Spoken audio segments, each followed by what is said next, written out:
வணக்கம் நேயர்களே, எதிரும் புதிரும் நிகழ்ச்சிக்கு உங்களை வரவேற்பதில் மிக்க மகிழ்ச்சி. நடப்பு மக்களவையின் இறுதி கூட்டத்தொடர் துவங்கிவிட்டது. பல மசோதாக்கள் நிறைவேற காத்திருக்கின்றன. இவை நிறைவேறுமா? எந்த அளவுக்கு அவை நிறைவேறுவதற்கு காங்கிரஸ் கட்சி முயற்சி எடுக்கும்? பிஜேபி போன்ற எதிர்க்கட்சிகள் அதற்கு ஆதரவு அளிக்குமா? தொடர்ந்து அவையில் அமளி ஏற்பட்டுக் கொண்டிருக்கிறது. இதை பற்றியெல்லாம் பேசுவதற்காக பாரதிய ஜனதா கட்சியை சேர்ந்த திரு ஸ்ரீதரன் அவர்களும் காங்கிரஸ் கட்சியை சேர்ந்த திரு அருள் அன்பரசு அவர்களும் இங்கு வந்திருக்கிறார்கள். வணக்கம் திரு ஸ்ரீதரன். வணக்கம் திரு அருள் அன்பரசு. வணக்கம் திரு அருள் அன்பரசு. இந்த மக்களவை கூட்டத்தொடர் இறுதி கூட்டத்தொடர் இந்த மக்களவையோட, ஆனால் நிச்சயமா இதுல முக்கியமான மசோதாக்களை நிறைவேற்றணும் அப்படின்னு பிரதமர் சொல்லியிருக்காரு. உங்க கட்சியை சேர்ந்த பல தலைவர்கள் சொல்லியிருக்காங்க. முக்கியமாக தெலுங்கானா மசோதா, அதையாவது நிறைவேற்ற முடியுமா காங்கிரஸ் அரசால்? நீங்கள் இப்போ சொல்லும்போது இறுதி கூட்டத்தொடர், நீங்கள் இந்த மக்களவையோட இறுதி மட்டுமல்ல, இது உறுதியான கூட்டத்தொடர். அது மட்டுமல்ல, இனிமேலும் தொடரப்போகிற கூட்டத்தொடர் என்பதை நான் இங்கே பதிவு செய்ய விரும்புகின்றேன். அதாவது 6 முக்கியமான மசோதாக்கள், நிறைய மசோதாக்கள் இன்றைக்கு ஒரு புரட்சிகரமான அளவிலே ஐக்கிய முற்போக்கு கூட்டணி அன்னை சோனியா காந்தியும் இளம் தலைவர் ராகுல் காந்தியும் இன்றைக்கி கொண்டு வந்திருக்காங்க. அது நிறைய நிறைவேற்றியிருக்கும். அதே நேரத்தில் சில முக்கியமானதை நான் உங்களுக்கு கூட்டிட்டு காட்ட விரும்புகின்றேன். இந்த பெண்கள் மசோதா ஒன்று இருக்குது. அதே போல் உணவு பாதுகாப்பு சட்டத்துக்காக நாங்கள் கொண்டு வந்தது ஆர்டிஐ, எம்என்ஆர்இஜிஏ, கிராமப்புற வேலைவாய்ப்பு இது உறுதி திட்டம். இந்த மாதிரி பல்வேறு மசோதாக்கள் மக்களிடம் வரவேற்பை பெற்று இன்றைக்கு பல்வேறு மாநிலங்களில் சிறப்பாக செயல்பட்டு கொண்டிருக்கின்றது. அதே நேரங்களில் பாரதிய ஜனதா கட்சி அவர்களுடைய உள்நோக்கம் என்னவென்று சொன்னால், எந்த காரணத்திற்கொண்டும் காங்கிரஸ் கட்சி அந்த மசோதாக்களை நிறைவேற்றி ஒரு நல்ல பேரை மக்களிடத்திலே பெற்று அந்த செல்வாக்கை பெற்று திருப்பி மீண்டும் அவர்கள் ஆட்சியில் அமர்ந்து விடக்கூடாது என்ற ஒரே நோக்கத்திற்காகத்தான் அவர்கள் இந்த மசோதாக்களை தொடர்ச்சியாக தடுத்து கொண்டிருக்கின்றார். எதிர்கட்சிக்கு இந்த பணி இருக்கல்ல, எதிர்கட்சியோட, அதாவது எதிர்கட்சி என்பது கண்டிப்பாக அவர்களுடைய பணியை செய்ய வேண்டும். அதே நேரத்தில் எதிர்கட்சியாக இருக்கலாமே தவிர எதிரி கட்சியாக இருக்கக்கூடாது. சரி திரு, ஏன் எதிரி கட்சியாக செயல்படுகிறீர்கள்? தெலுங்கானா மசோதாவை கொண்டு வர நினைக்கிறார்கள், தெலுங்கானா நீங்களும் ஆதரிக்கிறீர்கள்.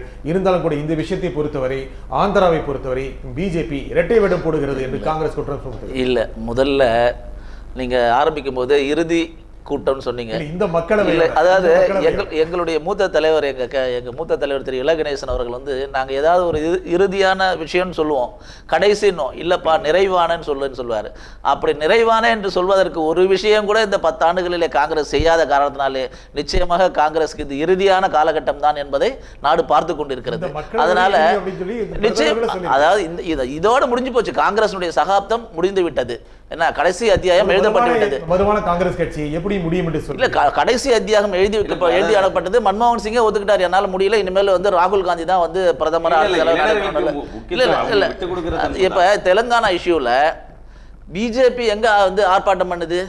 கிரண்குமார் ரெட்டி ஒரு முதலமைச்சர், அவருடைய கூட 15-50 பேரை சேர்த்துக்கிட்டாரு. சட்டமன்றத்தில், அவங்க சட்டமன்றத்தில் அந்த காங்கிரஸ் கட்சியினால முன்னிறுத்தப்படுகின்ற அந்த தெலுங்கானா மசோதாவை தூக்கி கிழிச்சு குப்பை தொழில போடுறான்.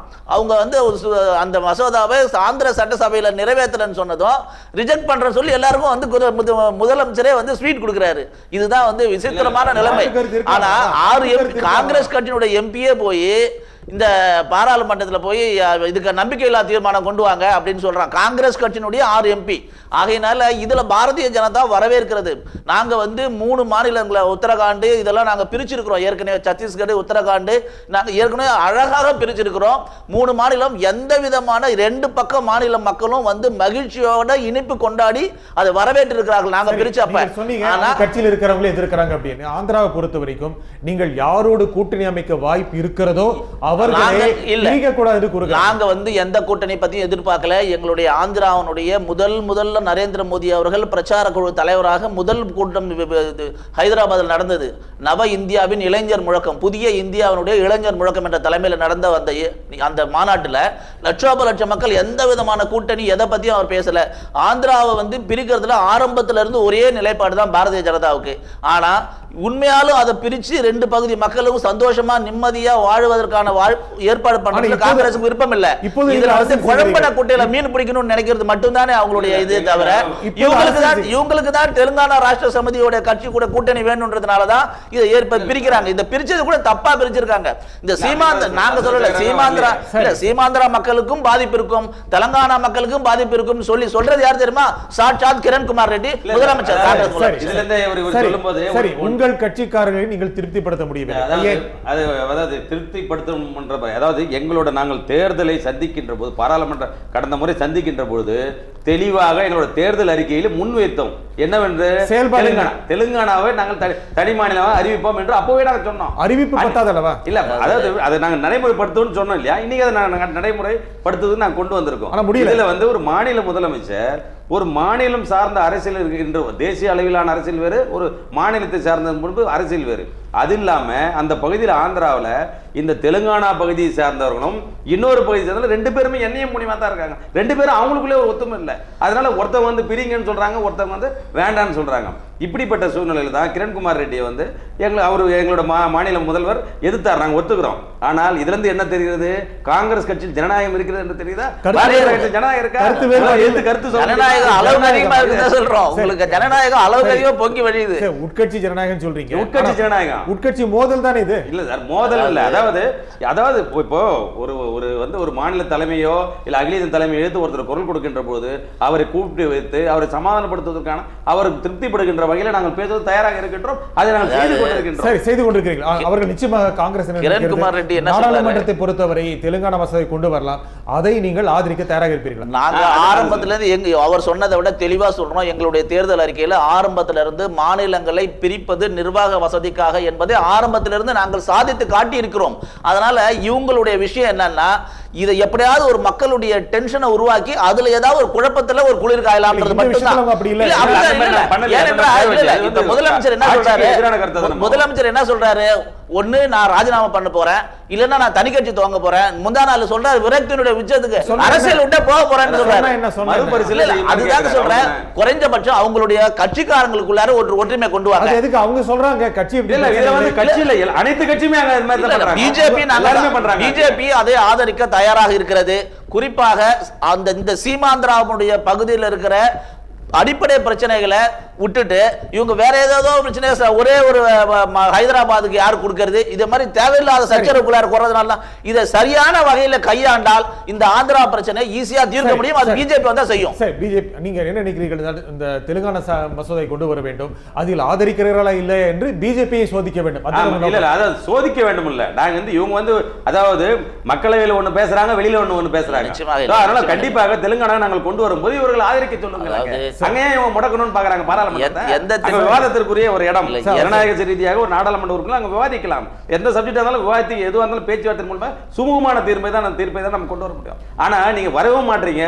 நடத்தினாலும் மக்கள் பணம் வீணாகிற வகையில் உங்க நடவடிக்கைகள் தவறுதலாக இருக்கு. தொடர்ந்து பேசும்.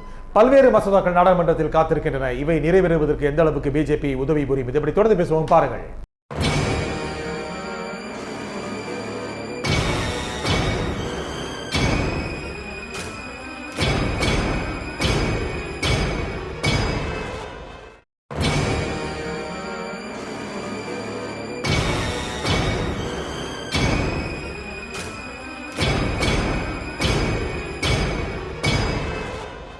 எதிரும் புதிரும் நிகழ்ச்சி தொடர்கிறது. ஊழல் தடுப்பு மசோதாக்கள் போன்ற பல்வேறு மசோதாக்கள் நிறைவேறுவதற்காக நாடாளுமன்றத்தில் காத்திருக்கின்றன.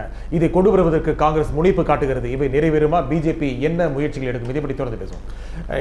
நிறைய மசோதாக்கள் காத்திருக்கு. முக்கியமாக ஊழல் தடுப்பு தொடர்பானதாகவும் நிறைய மசோதாக்கள் காத்திருக்கு.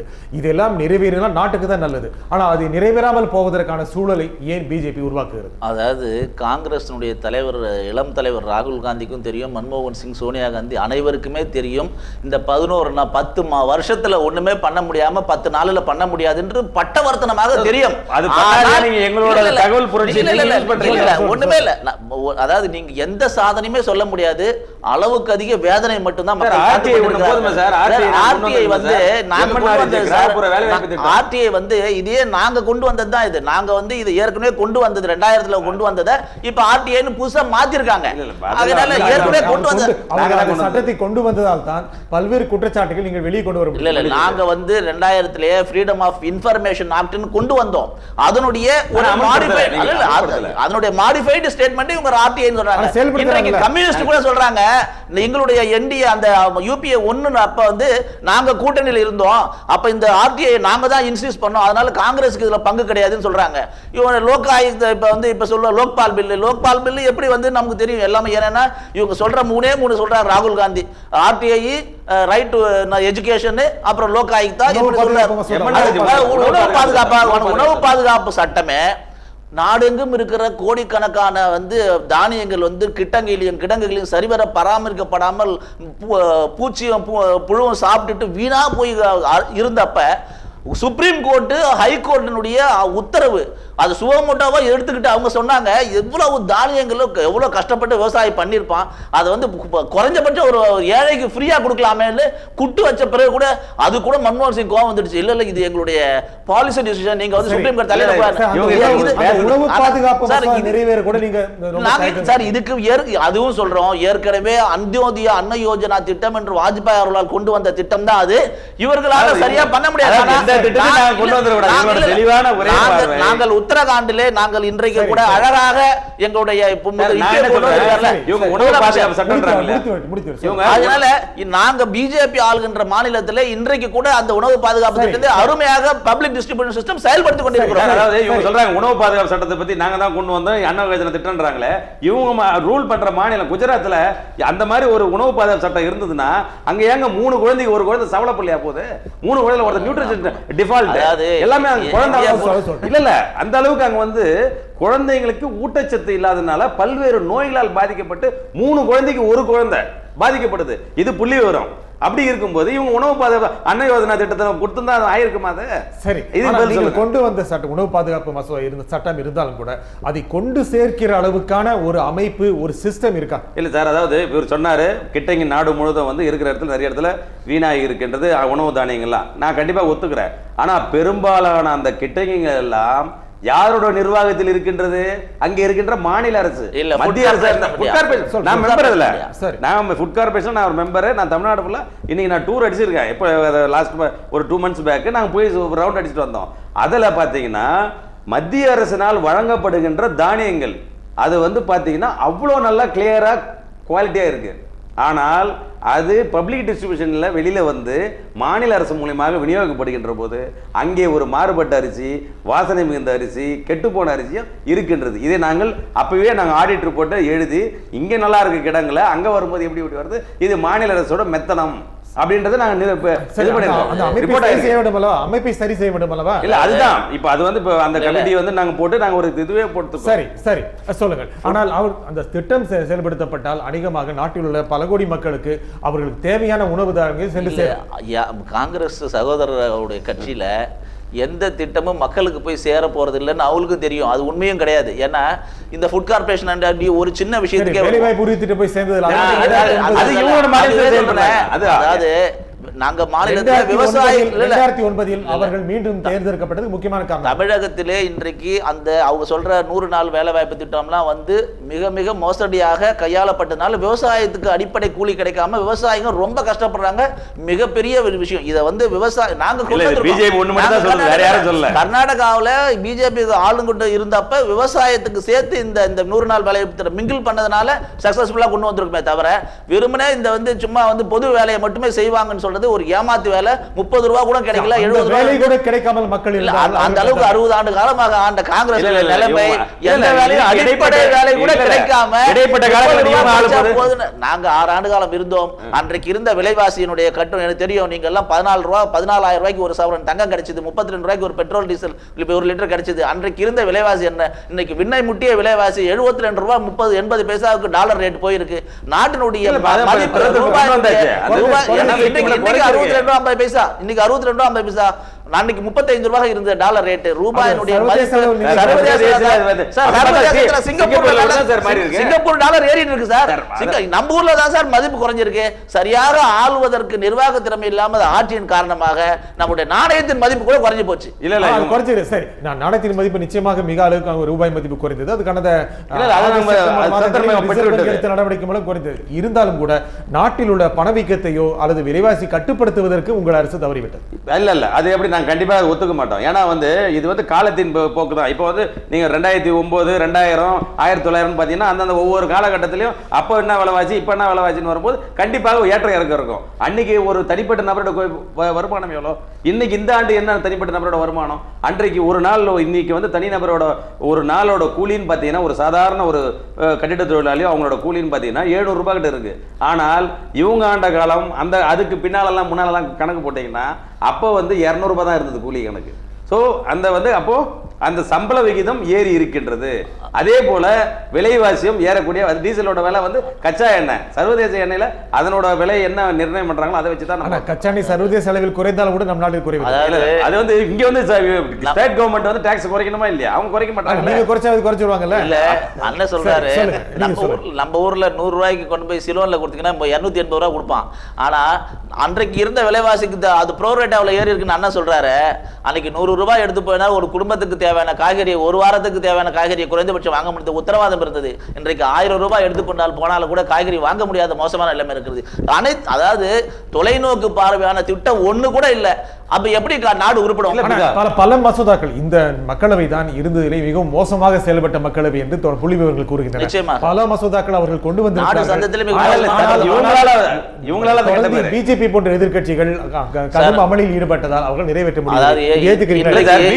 ஒரு பாலிசி இன்றைக்கு இத்தனை மசோதாக்கள் நிறைவேறி இருக்கிறது இல்ல. இந்த மசோதாக்கள்லாம் எதிர்க்கட்சியான பிரதான எதிர்க்கட்சியான பாரதிய ஜனதாவுடைய ஒத்துழைப்பு இல்லாம இத்தனை மசோதா நிறைவேறிக்க முடியாது. ஒத்துக்கிறீங்களா? நாங்கள் மக்களுக்கு உண்மையாலுமே அக்கறையுள்ள மக்களுடைய நலனுக்கு சார்ந்த எந்த விதமான மசோதாவும் எதிர்ப்பதற்கு யாரும் பிஜேபி தயாரா இல்லை. இவங்களுக்கே தெரியும் எல்லா மசோதா, ஒரு சில மசோதா எல்லாம் மகளிர் இடஒதுக்கீடுல இருந்து ஆரம்பிச்சு இன்னைக்கு விசில் ப்ளோயர்ஸ் நிறைய மசோதாக்கள் வரப்போறது இல்லையா? இவங்களுக்கே தெரியும். ஒரு பக்கம் என்ன பண்ணுவாங்க, ஃபாரின் டைரக்ட் இன்வெஸ்ட்மெண்ட்டை ரீட்டைலுக்கு கொண்டு போயிடுவாங்க. வெளிநாட்டினுடைய அந்நிய முதலீடு சின்ன சின்ன ரோட்ல விற்கிறவனுக்கு கூட கொண்டு போயிடுவாங்க. ஆனா அப்புறம் ரோட்ல விற்கிறவனுக்கு தனியா ஒரு பாதுகாப்பு மசோதா அது வேணும் தானே. நான் ஒரு டாக்டர்கிட்ட போனா, ஒரு சின்ன உடம்பு சரியில்லை போனா ஒரு 30 மருந்து எழுதி கொடுப்பாரு. ஏன்னா இந்த மெயின் மாத்திரை இருக்குல்ல, அது ஒரு சைடு எஃபெக்ட் ஏற்படுத்தும். அது சரி பண்றதுக்கு ஒரு மாத்திரை. இப்படிதான் காங்கிரஸ் நடந்துட்டு இருக்கு. ஆகையினால மக்களுடைய அடிப்பு சார், மக்களுடைய ஃபாரின் டைரக்ட் இன்வெஸ்ட்மெண்ட் நாங்க ஒட்டுமா ராஜஸ்தான் நாங்கள் தெளிவாக சொல்லி இருக்கிறோம். அந்நிய நேரடி முதலீடு சில்லறை வணிகத்தில் அனுமதிக்க முடியாது. இன்றைக்கு ராஜஸ்தானில் அதை எடுத்திருக்கிறார்கள். எங்கள் சாலையோர வியாபார மசோதா கொண்டு வராங்க. நாங்க அனைத்து விதமான மக்களுக்கும் அடிப்படை பிரச்சனையை சரி பண்ணணும்னு சொல்றோம். புறையோடி போன விஷயம் ஊழல். அதனால சாலையோரம் மட்டும் இல்ல, அனைத்து மக்களுமே கஷ்டப்படுறாங்க. அனைத்து மக்களுமே கஷ்டப்படுறாங்க. அதனால சொல்றேன் சார், தொடர்ந்து பேசுவோம். இந்த மக்களவை கூட்டத்தில் மிக குறைந்த நாட்களே நடக்கக்கூடிய வாய்ப்பு இருக்கிறது. இதுக்குள் பல மசோதா நிறைவேற வாய்ப்பு இருக்கிறதா? ஒரு மசோதா கூட நிறைவேறாது என்று மத்திய அமைச்சர் ஒருவரை கூறுகிறார். இந்த அளவுக்கு சாத்தியம். இப்படி தொடர்ந்து பேசுவோம், பாருங்கள்.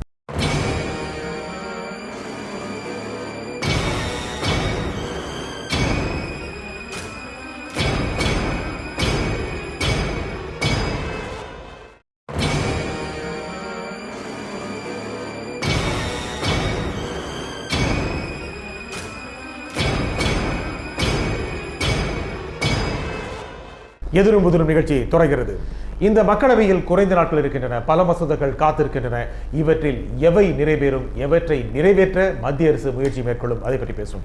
இந்த மசோதாவை, இந்த கூட்டத்தொடரை பொறுத்த வரைக்கும் ஒரு மசோதாக்களை நிறைவேறக்கூடிய வாய்ப்பு இல்லை அப்படின்னு மத்திய அமைச்சர் சிதம்பரம் கூட சொல்றாரு. ஆனால் அவற்றை நிறைவேற்றுவதற்கு எதிர்க்கட்சிகளை எந்த அளவுக்கு நீங்கள் சமாதானம் செய்வீர்கள்? இல்லை, நாங்கள் அதுக்கு முன்னாலே கூட அனைத்து கட்சி கூட்டத்தெல்லாம் கூட்டி தான் நாங்கள் விவாதம் பண்ணோம். ஆரம்ப கட்டத்திலே ஒரு சர்வ கட்சி, அதாவது அங்கே இருக்கிற மத்தியில் ஆளக்கூடிய அதே போல் எதிர்கட்சியில் இருக்கின்ற முக்கியமாக எல்லாரையும் கூப்பிட்டு அழைத்து ஒரு சுமூகமான தீர்வு நாம் எட்டப்பட வேண்டும். இது மக்களுக்காக மக்களால் இயற்றப்படுகின்ற மக்களால் தேர்ந்தெடுக்கப்பட்ட நாடாளுமன்ற உறுப்பினர்கள் இதை கொண்டு வரார்கள். இதை நாம் எல்லாம் ஒருங்கிணைந்து இந்த நாட்டின் நலனுக்காக நிறைவேற்ற வேண்டும் என்ற வாக்குறுதி அவர்களிடம் பெற்றுக்கொண்டு தான் இதை நாங்கள் சந்தித்தோம். ஆனால் இங்கே வந்த பிறகு அங்கே ஒன்று ஒத்துக்கிட்டாங்க. உள்ளுக்குள்ளே நடந்த மீட்டிங்கில் அவங்க வந்து சரி சரி சரி சில விஷயங்களை நீங்கள் விட்டு கொடுங்க, சில விஷயம் நாங்கள் விட்டு கொடுங்கன்னு எல்லாம் பேசிட்டு தான் வந்தது. அதுக்கப்புறம் பாராளுமன்றம் உள்ளே வந்த பிறகு தான் இதுக்கப்புறம் ஊழல் அது இதுன்னு வரும்போது அதனோட இவங்களோட நிலைப்பாடே மாறி போச்சு. ஏன் மாற்றுகிறீர்கள்? சரி, நீங்கள் இப்பொழுது மாநிலங்களை எடுத்துக்கொண்டால் கூட ஹெலிகாப்டர் இந்த ஊழல் தொடர்பாக ஹெலிகாப்டர் வாங்கினது தொடர்பாக பிரச்சனையை வந்து பிஜேபி எழுப்புது. அந்த அந்த அந்த உடன்பாட்டையே மத்திய அரசு கைவிட்டு விட்டது. அதே மீண்டும் எழுப்ப அது 3600 கோடி ரூபாய்க்கு ஒப்பந்தம் போட்டு ஒரு ஹெலிகாப்டர் வாங்குறதுக்கு 10% ஏற்கனவே கொடுத்தாச்சு பர்சன்டேஜ்னு சொல்லிட்டான். அவன் ஏற்கனவே 10% கொடுத்து விட்டாகிவிட்டதுன்னு சொல்லிட்டான். அதுல லேட்டஸ்ட் தகவல் வந்து அந்த தரகருடைய கடிதத்தில் சோனியா காந்தி அவர்கள் பெயர் கூட இருக்கிறது. அவன் சொல்றதுதான் எல்லாமே. நீங்க ரிப்போர்ட் பண்ணி பார்த்தா அதாவது விரிவாக விவாதிப்பதற்கு பாரதிய ஜனதா தயார். அப்படி கிடையாது. அப்படி நீங்க எந்த மசோதாவா இருந்தாலும், மகளிர் இடஒதுக்கீடா இருந்தாலும், எந்த மசோதாவா இருந்தாலும் பாரதிய ஜனதா திறந்த மனதுடன் அதை விவாதம் செய்து ஏற்றுக்கொள்வதற்கு தயாராக இருக்கிறது. மக்கள் சார்ந்த, மக்கள் நலன் சார்ந்த அனைத்து மசோதாவும். அதில் உண்மையாலும் அக்கறை காங்கிரஸுக்கு இல்லை. இதுல வந்து நாங்க கொண்டு வந்தோம். ஏனாங்க இன்றைக்கு வந்து ரயில்வே பட்ஜெட் இருக்கு, பொது பட்ஜெட் இருக்கு, மானிய கோரிக்கை இருக்கு. இதுதானங்க நாட்டுக்கு முக்கியம். இதை நிறைவேற்றவே முடியாது என்று பாச்சதவருமே ஒத்துக்கிறாரு. அதாவது இன்றைக்கு பட்ஜெட் பத்தி ஏன் பேசல, இன்றைக்கு ரயில்வே பட்ஜெட் பத்தி ஏன் பேசல? இந்த இருக்கிற 10 நாளில் குறைஞ்ச காலம் நடத்துவதற்கு, அரசாங்கம் நடத்துவதற்கான இந்த மானிய கோரிக்கைகள், பொருளாதார சீர்திருத்தம், இந்த பட்ஜெட்டை நிறைவேற்றுவாங்களா? அதை விட்டுட்டு நடக்கவே நடக்காது 30 வருஷமா நடந்துட்டு இருக்க இடஒதுக்கீடு மசோதா இது எல்லாத்தையும் கொண்டு வாங்களா? இது நிச்சயமாக நிறைவேறாது என்று ராகுல் காந்தி உட்பட அனைவருக்கும் தெரியும். ஆகையினால இது வந்து ஒரு ஏமாற்று வேலை. நாங்கள் விவாதத்துடன் கூடிய எந்த விதமான மசோதாவும் ஆதரவிற்கு பிஜேபி தயார். பிஜேபி தயார் என்று கூறுவீங்க. இதுல வந்து இவங்க ஒரே ஒரு விஷயம் சொல்ல, ஊழல் பத்தி யார் பேசுறது? பிஜேபி பேசுறாங்க. இதுல தமாஷை என்னன்னா, இந்த நாட்டுல 1 லட்சம் ரூபாய் ஊழல் வாங்கி டெகல்காட் டேப்பு மூலியமா நிரூபிக்கப்பட்ட பாரதிய ஜனதாவோட அகில இந்திய தலைவர் பங்காரு லட்சுமணன் அவர் வந்து அவர் வந்து சிறை தண்டனை பெற்று வெளியில வந்திருக்காரு. காங்கிரஸ் கட்சியில அனுமானத்தின் அடிப்படையில காங்கிரஸ் மந்திரி மேல எல்லாம் வந்து இதுவரையிலும் குற்றம் சாட்டுறாங்களே தவிர இதுவரையில யாரும் நிரூபிக்கப்படவில்லை. சரி, 5 வருஷம் ஜெயில் தண்டனை போட்டு மாட்டு கொடுத்த தீவனத்தை திருடி உள்ள போயிருந்தாரு லாலு யாதவ். அவர் கூட கூட்டணி வைப்பீங்களா? ஆமான்னு சொல்றீங்களா? ஊழல் ஒழிக்க போறீங்க. இல்ல இல்ல, சுஷில் குமார் ஷிண்டே அந்த அடுக்குமாடி ஊழல்ல நேரடி தொடர்பு இருக்காரு. அவர் உள்ள வச்சு நேரடியாக சொல்ல முடியும். ஊழலை ஒழிக்கிறது சாதா வேதம் ஓத முடியுமா? ஊழலை காங்கிரஸ் ஒழிக்கிறது சாதா வேதம் ஓத முடியும். கர்நாடகால ராகுல் காந்தி 10 வருஷமா எங்க இருந்தாரு? திடீர்னு அவருக்கு ஞானோதயம். கர்நாடகால இவர் நம்ம இவருக்கு ரெட்டி சகோதரர்ல ஊழல் பண்ணாங்களே, அவங்க வெளியில போனாரு, தண்டனை அனுபவிக்கிறாங்க. அவங்க வெளியில போனாலும் இன்னைக்கு அவங்கள சேர்த்துனீங்களா? இப்ப ஊழல்காரலாம் ஒழிஞ்சிடுச்சா? ரெட்டி சகோதரர்கள் தனி கட்சி வச்சிருக்காங்க, யாரும் சேர்க்கல அவங்க. இல்ல இவன் சொல்றாரு, எடியூரப்பா சொல்றாரு ஊழலுக்காக ஊழலுக்கு தண்டனை பெற்று 5 ஆண்டு உள்ள இருக்கிற காங்கிரஸ் எம்பி லல்லு பிரசாத் யாதவ் அவங்க கூட எங்க கட்சி அவங்க கூட கூட்டணி வச்சால என்ன அர்த்தம்? நீங்க ஊழலுக்கு தொட போறீங்க தானே? பிரதம மந்திரில இருந்து சோனியா காந்தி வரைக்கும் அனைவரும் பேரை ஊழல் சாட்டப்பட்டிருக்காங்க தவிர ஊழல் தண்டனை நிரூபிக்கப்படவில்லை.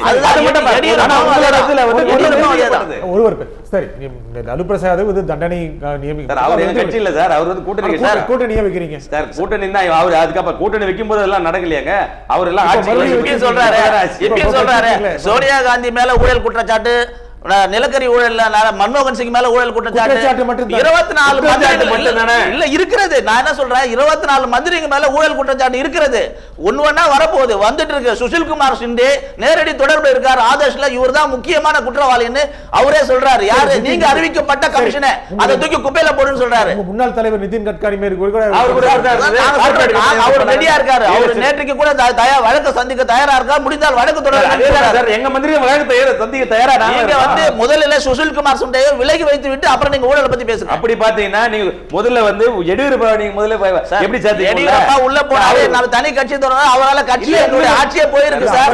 எடியூரப்பா ஆட்சியே போயிருக்கிறது. எடியூரப்பாவை முதலமைச்சர் பதவியில் அவர் நீக்கினார்கள், அவர் தனியாக விலகி தனியாக கட்சி வெளியில போனாரு. இப்ப திருப்பி அவங்க உள்ள கூப்பிட்டதால ஊழல் சரியா போச்சு. தொடச்சாச்சா? ஒரே ஒரு வழக்கிலே 4 முதலமைச்சர் இன்றைக்கு கூட சம்பந்தப்பட்டிருக்காரு. அந்த கவர்னர் அனுமதி கொடுக்க கூட மாட்டேங்கிறார். ஆனா சிபிஐ சொல்லுது கவர்னர் அனுமதி கொடுக்க மாட்டார். கிடையாது, நீ கவர்னர் அனுமதி தேவையில்லை, வழக்கு தொடர் மறுபடியும் கண்டினியூ பண்ணுங்கன்னு சொல்றாங்க. அவ்வளவு கேவலமான நிலைமை. சரி, ஆதர்ஷ் ஊழல் குறித்து சொல்லும் பொழுது நிச்சயமாக அதை முழு கவனத்துடன் எடுத்து விவாதிப்பதற்கோ அதை விசாரணை நடத்துவதற்கோ உங்கள் அரசு தயாராக? நாங்கள் திறந்த மனதுடன் நாங்கள் என்றைக்குமே தயாராக இருக்கின்றோம். நீங்கள் வந்தால் தானே பாராளுமன்றத்துக்கு வரதுக்கு முன்னால் வெளியில ஒண்ணு பேசுறீங்க, உள்ள ஒண்ணு பேசுறீங்க, யாரா ஒண்ணு ஒத்துட்டு போறீங்க, அதுக்கப்புறம் வெளியில நாங்க பேசல. மத்திய அமைச்சரவையில கூட ஒரு முடிவு எடுக்கிறாங்க, ராகுல் காந்தி கூட இருக்காரு. ஆனா வெளியில வந்து அஜய் மக்கான் பிரஸ் மீட்ல வந்து அதை தூக்கி குப்பையில போடுங்கன்னு யாரு பிரதமர் மன்மோகன் சிங்கால டிராவுட் பண்ணப்பட்ட ஒரு அது வந்து ஒரு 40 வயது இளைஞனுடைய உணர்ச்சி வேகம். ஒரு அந்த உணர்ச்சி உள்ள இருக்கும்போது ஏன் வரல? மந்திரி சபை கூட்டத்துல இருந்து நீ ஒப்புதல் கொடுக்கும்போது அந்த உணர்ச்சி ஏன் வரல? மக்கள் மத்தியில ஒரு பிரஸ் மீட்ல வந்து வேற என்ன சீன் போட்டு நாடகம் பார்க்கலையா? நீங்க சீன் போட யார் சார் சீன் பண்ணி? நீ மோடி போடாத. மக்கள் பார்த்து கொண்டு 30 லட்சம், அதாவது நீங்க Facebook அக்கவுண்ட்ல 30 லட்சம் பொய் கணக்குகளை மோடியின் பெயரில் ஆரம்பிக்கப்பட்ட இன்றைக்கு பரப்பப்பட்டிருக்கிறது. அசோக் கெலாட் இங்க இருந்து போயிட்டு வெளிநாட்டுல இந்தோனேஷியா அங்கெல்லாம் காசு கொடுத்து வந்து லைக் போட சொன்னது அசோக் கெலாட். இன்றைக்கு உலக அளவிலே ஒபாமாவை மிஞ்சி நரேந்திர மோடி அவர்களுக்கு தான் உலக அளவிலே நம்பர் 1 தேடப்படக்கூடிய மிகப்பெரிய தலைவராக இருக்கிறார். சரி, இப்பொழுது வளர்ச்சி திட்டங்களை முன்வைத்து பிஜேபி பேசுகிறது. வளர்ச்சி திட்டங்களை முன்வைத்து தான் நீங்களும் வந்து மக்களவை பொறுத்து நாடாளுமன்றத்தை பொறுத்த வரைக்கும் நீங்கள் மசோதாவை கொண்டு வர வேண்டும் நினைக்கிறீர்கள்.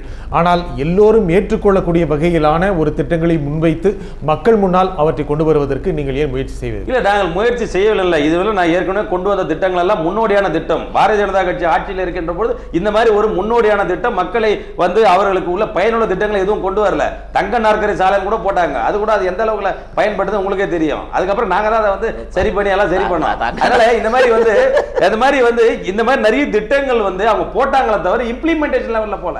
திட்டங்கள் போடப்பட்டதே தவிர அது அமலாக்கப்படவில்லை, அமல்படுத்தப்படவில்லை. நீங்க எவ்வளவு அமல்படுத்துறீங்க? நாங்க இன்னைக்கு பண்ணிருக்கோமே ஏறத்தாழ இதுவரையிலும் பாத்தீங்கன்னா இந்த மான்சூன் இதுல பாத்தீங்கன்னா ஏறத்தாழ 124 பில்லு மேல இன்னைக்கு வந்து பாஸ் ஆகணும். அதுல முக்கியமான சட்டத்திட்டம் இல்ல பாஸ் ஆகணும். இதுல வந்து எதிர்கட்சி சில முட்டுக்கட்டை போடுறாங்க. ஏன்னா எங்களுக்கு நான் நல்ல பேர் வந்துட போகுது. சரி, ஆனால் அவர் புதிய மசோதாவை கொண்டு வந்து சட்டமானால் காங்கிரசுக்கு அவர் சொன்னது போல நற்பெயர் கிடைத்துவிடும் என்று பிஜேபி நினைக்கிறாங்க. வந்து காங்கிரசுக்கு ஏற்கனவே மக்கள் நற்பெயர் கொடுத்திருக்காங்க. அது வந்து சகோதரருக்கு எப்படி தெரியல. தங்க நாற்கரை சாலத்தை எல்லாம் கூட பழித்து பேசுவதற்கு அளவு கூட காங்கிரஸ்காரர்களுக்கு மனசு இருக்கும் என்று சொன்னால் எனக்கு வந்து அது வேதனைப்படுவதை தவிர வேற ஒன்றும் இல்லை. ஏனென்றால் இந்தியாவுக்கு இந்த பொருளாதார வளர்ச்சிக்கு வித்திட்டதே அந்த 67 ஆண்டுகளாக நடந்ததில் போட்ட ரோட்டை விட 45-50 மடங்கு அதிகமான ரோடு 6 வழி சாலையை போட்டு ஒரு மிகப்பெரிய புரட்சி ஏற்படுத்தினார். நாங்க தாங்க மொத்த மரத்துக்கு அதுக்கு ஏற்பாடு பண்ணி எல்லா வேலையும் முடிச்சாச்சு. குறைஞ்ச கடைசி நேரம் நீங்க கருவுருட்டு அதை வந்து அந்த செயல்படுத்துறது வாஜ்பாய் அவர்கள் ஒரு மிகப்பெரிய தொலைநோக்கு தலைவர். அதே போல ஒரு மிகப்பெரிய தொலைநோக்கு தலைவர்.